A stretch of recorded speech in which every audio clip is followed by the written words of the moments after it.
All right, can you guys believe it? It is our last homework from our book. So we will have probably a few more things that we're going to do, but it's exciting. We've made it all the way through the book.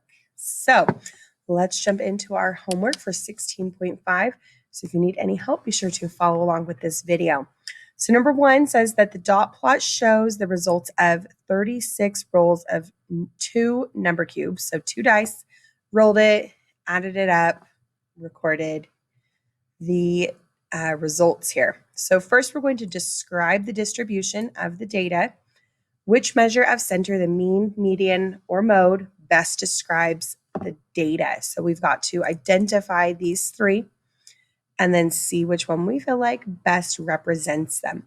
So first, let's look at kind of the shape of this data. So I can see, right, it's kind of making this triangle shape. If I fold it in half here, like it's pretty close to symmetrical, right? It's kind of going down, going down. They're not exactly symmetrical. They're not a perfect mirror of each other, but they are approximately symmetrical. So they're close to each other. So now we need to find the mode. So we're looking for the numbers that occur the most, which I can see the peaks here are at 6 and 7. And then our median, so let's see, let me grab. So this 2 matches to 12, 3 matches to 11, 3 matches to 10, 4, 10, 4, 9, 5, 9, 5, 9, 5, 9, 5, 8. So it's definitely going to be somewhere here. So 6, 8, 6, 8, 6, 8, 6, 8, 6, 7, 6, 7, 6, 7. So it's definitely going to be 7. It will, right? It's going to be these 2 right here are in the middle. The middle of 7 and 7 is 7. So the next thing we want to do is find our mean. So we want to add all of these up. So here's 2. This is where 3 and 3 is 6. 4 plus 4 is 8. 5, 10, 15, 20. And then we've got 6, 12, 18, 24, 30, 30. Oh, I've messed. Okay, okay. 6, 12, 18, 24, 30, 36, 42. I couldn't remember if I'd already said 30. I needed to say it again. So start over. 7, 14, 21, 28, 35, 42, 49 here. 8, 16, 24, 32, and 40. 9, 18, 27, 36. 10, 20. This one's worth 11. And this one's worth 12. So now what we want to do is we want to add up all of these. And then we're going to divide by how many dots there are. So add up all of the totals to get our sum, and then divide by how many dots there are, because that's how many times they rolled the dice to get our mean. So the data was approximately symmetrical. It was close. They both trended downward. The blank describes the data well, as they are close to one another. So we're looking for which of these are close to each other. Is it the mean and the median and the mode, the mean and the mode, or is it all 3 of them are representing that data well? So kind of look at, once you know the mean, look at those numbers and see which of those represent it best, because they're going to be close to each other, which represents the chart really well. Okay, the histogram on number 2 shows the age distribution for members in a small community band.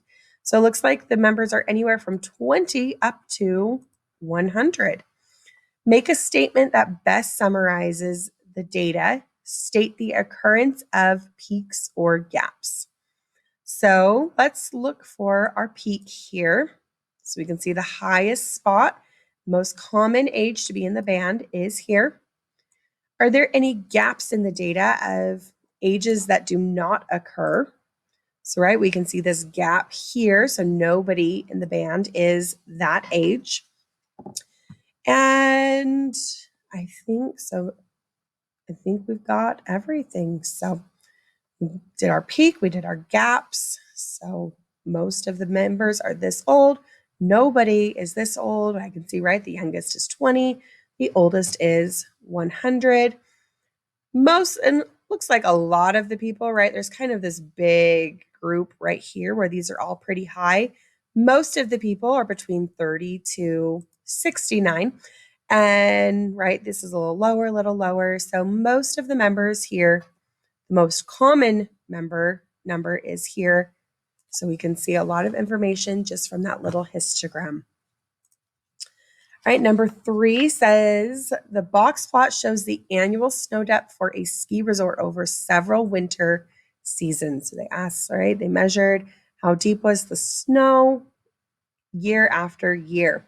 So make a statement that best summarizes the data and make a conclusion. Explain how you reach that conclusion. So first, before we even look at the answers, let's just go and see what do we know. So I can see the median is here. I can see quartile 1, quartile 3. So this middle section is where 50% of my data occurs, and the least amount and the greatest amount. And looks like this one is a little bit smaller, so there's a little bit more packed in here. The others are about, even maybe these are about the same. So there's just not as often do they get those numbers over 100 because it's a little more spread out. But the rest of them are pretty consistent that it could be that. So the snow depths over the course of many winters range from least to greatest. So 50% of the time, so that's that middle section, it lies from here to here. So Q1 to Q3 is that middle 50% of the time. The blank best summarizes the data distribution as the low and high ends of the distribution are likely rare. So do you think that the range big to little or the IQR of that middle part best summarizes the data? And right here, it's telling us that the lows and highs are pretty rare. So which do you think, the range that includes the highs and lows or the IQR, that's just that middle part, which is a better summary of the data? Number 4 has this dot plot for number of books read. Find the mean. So what we want to do here to find the mean is we are going to add these up. So 0, 0, 0. Those people read 0 books. So each dot is a person. One book is 3 books. So these people read 2, 4, 6, 8, 10, 12, 14 books altogether. So I'm going to let you finish those. So remember, each dot, you're counting that number. 3, 6, keep going until you get to the top. So list out each row, add them together, and divide by how many dots there are for how many people they asked that question to. The median, you can either match dots or you can list these out and say there's a 0, 0, 0, 1, 1, 1, 2, 2, 2, 2. I'll do all the 2s, all the 3s, and go in to find the center there. And then the mode are the numbers that happen the most often, so those peaks, and you can have more than one peak in your data. Number 5 asks us to look at these box plots that show the distributions of wristbands sold at 2 stores for a local team. So I can see at store A, the middle amount was like 44, where the middle amount for store B, the median, was like 51. They both sold a pretty high, their highest points is about the same, but this lowest point is much lower than store B. So overall, I would say store B was selling a little bit more. So yeah, store A had a day or two where they sold a lot, but store B was much more consistent, right? This has a way bigger range than this. Even their IQR is more spread out than this. And I can see the most common was to do like around 50, because that's the part that's closest together. So let's look through and see which is true. So store 1, IQR, or Q3 minus Q1, and store B is Q1 minus, or Q3 minus Q1. So is store A bigger? Their mean, we don't know their average from this because we don't know how many they sold each day here. So a box plot does not tell us the average. Store A has a range that is less than B. So remember, range is big minus little. So is store A smaller? And store A has a greater median. So the median is, sorry, I've got notes all over here. The median are these middle points here.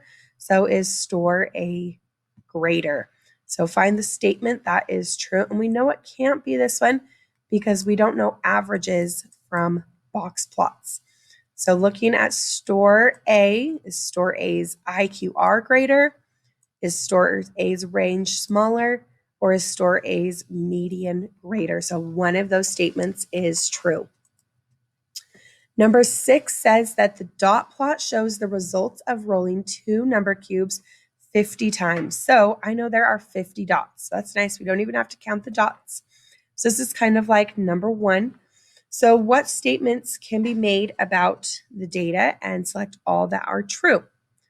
The shape of the distribution suggests that most rolls are 8 or higher. So most of the time, are they rolling 8 or higher? Well, I can see, right, they only rolled 12 one time. They only did these 2 times. So I'm thinking that they do not roll 8 or higher the most. It kind of looks like these middle numbers here are what you're going to roll most often, because there's more ways to get that, right? If I'm rolling 7, I can roll 1 and a 6. I can roll 2 and 5. I can roll 3 and 4. Where if I want a 12, the only way to get a 12 is to roll 6 and 6. So these middle numbers here with more combinations are going to be more common. So the data is symmetric. So, and it didn't say, is it close to symmetric? It said it is symmetric. So, right, if I fold this in half here, then these match up, these match, then 2, and then 1. So, right, if I fold this down the middle, they are perfectly symmetric. Most of the rolls are greater than 5 and less than 9. So this is what I was talking about here. They weren't bigger than 8, right? The majority of our data goes from here to here. That's where you're going to find most of the dots. 50% of the rolls are greater than 4 and less than 10. So let's see, greater than 5, less than 9. So now it says they're, I guess, hold on, let me come back to this. So it says they're bigger than 5 and smaller than 9. So here to here is most of my data. And then next it says 50% of them are greater than 4 and less than 10. So from here to here, oops, and it said through 10, or 5 through 9. So count up how many dots there are, right? 50% of 50 is 25, equals half of the data. So this says that 50% of the rolls are greater than 4 and less. So if we've got 25 dots here, then that is true. And notice it says it has to be exactly 50%. It doesn't say more than 50%. It just says that 50%. And again, right, this is most of these rolls. If I'm only looking from here to here, is that most of my dots? Is that more than half of them? Or is 5 to 9 half of them? Or is none of that exactly half of them? The median is 6, right? So if we go through and match these up, is the median 6? So go through and match those up. 2 is rolled fewer times than any other number. So it was rolled one time, but there's another number that was rolled one time. And the mode is 7. The most occurring number is 7, that peak. So is that true? So there are 2 of those, I'll tell you that are true. So you've got to be careful on these ones that are saying like exactly 50%. If it said more than that, then that'd be a little easier, but they've got to be perfect. Are half of them between here and here? And notice it's greater than 5, so not including 5. It's got to be bigger than 5. Okay, number 7. What is the opposite of -6? So if I'm here at -6, here's 0. It takes me 6 units. 1, 2, 3, 4, 5, 6. So the opposite, 1, 2, 3, 4, 5, 6 would be here. All right, we're going to write an equation that models the data in the table below. So first I need to figure out, how do I get from X to Y? X to Y, and it has to be that same pattern every time. So I know I could get from 1 to 5.5 by adding 4.5. But 2 plus 4.5 is 6.5, not 11. So we're not adding. So I know I'm getting bigger. So I'm going to try multiplying. So 1 times what is 5.5? So itself, 5.5.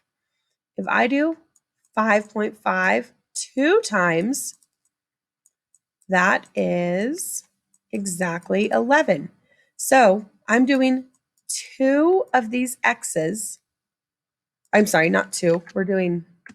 I got confused there, right? We're doing times by 5.5, times by 5.5, times 5.5. So I'm going to multiply by 5.5.